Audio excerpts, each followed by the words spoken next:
Our guest today on Meet the Press is Dr. Martin Luther King, Jr., who is in San Francisco. On our panel of reporters in Washington, D.C., you have just met Lawrence Spivak. Our other reporters today are Tom Wickert of the New York Times, James J. Kilpatrick of the Richmond News Leader, and John Chancellor of NBC News. We'll continue the questions now with Mr. Wickert. Dr. King, you said a moment ago that Alabama was a state that gives respectability to the resistance and defiance of the law. And you listed an observance of the law by local agencies in the South as one of the cardinal aims that you were seeking. Yet on March the 9th, you led the second march on Montgomery in violation of a federal injunction not to march. You said that order was unjust, and John Lewis, one of your colleagues, said that the Negroes had a constitutional right to march, injunction or no injunction.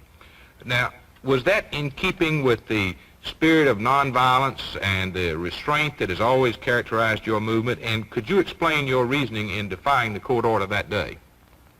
Well, let me say two things to that, Mr. Wicker. First, I did not consider myself defying a court order that particular day. I consulted with my attorneys before the march, and they stated that they felt that it was an invalid order, and that it would not be, that I would not be in contempt of court, violating the court order if I led the march to the point of having a moral confrontation with the state troopers at the point where the people were brutalized on Sunday. So I still don't consider that breaking a court order or breaking what I consider an unjust law.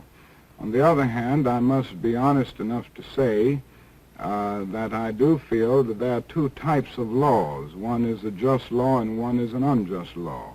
I think we all have moral obligations to obey just laws. On the other hand, I think we have moral obligations to disobey unjust laws, because non-cooperation with evil is as much a moral obligation as is cooperation with good. I think the distinction here is that when one breaks a law that conscience tells him is unjust, he must do it openly, he must do it cheerfully, he must do it lovingly, he must do it civilly, not uncivilly, and he must do it with a willingness to accept the penalty. And any man who breaks a law that conscience tells him is unjust and willingly accepts the penalty by staying in jail in order to arouse the conscience of the community on the injustice of the law is at that moment expressing the very highest respect for law. Well, I can sympathize with a good deal of that, but it seems to me you get into a very difficult point here at which one man's conscience is set, in fact, above the conscience of society, which has invoked the law. How are we to enforce law when a doctrine is preached that one man's conscience may tell him that the law is unjust when other men's conscience don't tell them that? And I think you enforce it, and I think you deal with it by not allowing anarchy to develop. I do not believe in defying the law, as many of the segregationists do. I do not believe in evading the law, as many of the segregationists do.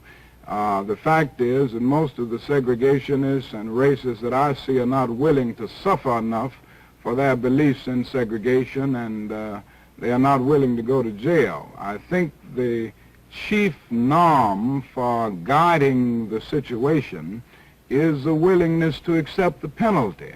And I don't think any society can call an individual irresponsible who breaks a law and willingly accepts the penalty if conscience tells him that that law is unjust. And I think that this is a long tradition in our society. It's a long tradition in biblical history. Meshach and Abednego broke an unjust law, and they did it because they had to be true to a higher moral law. The early Christians practiced civil disobedience in a superb manner. Academic freedom would not be a reality today if it had not been for Socrates, and if it had not been for Socrates' willingness to practice civil disobedience.